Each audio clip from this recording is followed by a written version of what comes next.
if I total up the entirety of publications over my entire 20-year career, we're clocking around 7,300 citations by others.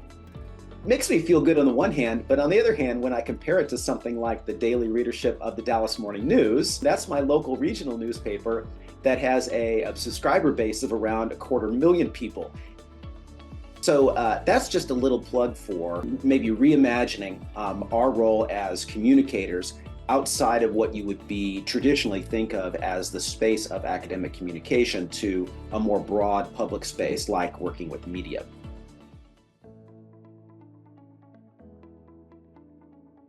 If you take the time to speak to a reporter and your findings and the public health advice that you have appear in the mass media, you reach hundreds of thousands of people in about a half hour of time on your part. That is the best return any academic ever got for their time. So what makes it news? Nobody's ever written this down anywhere. It's kind of a dark art that we know it when we see it, but it's an unexpected finding. It's a new angle on something we thought we understood. It came from a really spectacularly cool methodology. Novel is new in scientific talk, right? That's what we say, it's a novel finding. That makes it news. How do you get the attention of a reporter and their public? First thing is you need a good story, something that's compelling, right? People are busy. So think about what is it about your work that's essential to the public?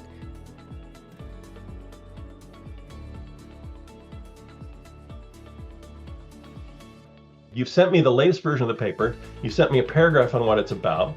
You've maybe told me, hey, we got stop action videos, or we got a time lapse of this, that, or the other thing, or we've got this awesome graphic that we did for patient education.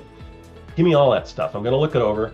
I'm going to figure out whether this is something we feel the public would be excited about or not. Academics are notorious for responding to emails a month later.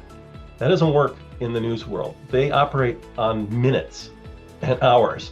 First, most important thing is to respond immediately so they know, yeah, that person at Tulane wants to talk to me. Great. I don't have to keep searching. Please have someone that I can talk to, a real person, right? Having that face that goes with the story is really what makes the story work. You're trying to get something across. You're trying to, you're trying to get this out there. You're trying to help people care, and people relate to other people. They don't relate to data.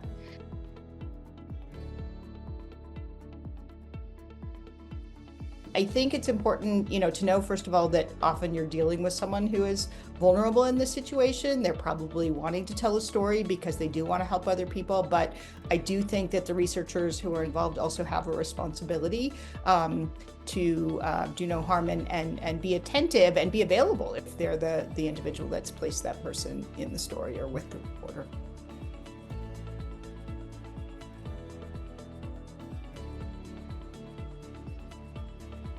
Let them know this is so important to you because of the work that you do, and that we have to use non-stigmatizing language for every, population involved.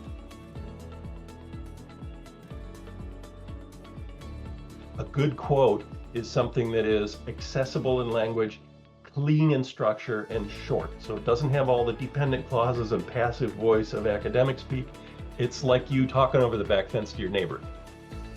Talk to the mirror, talk to your spouse, talk to the dog, talk to your kids if they'll put up with it, talk to your staff and your coworkers, but practice, practice, practice.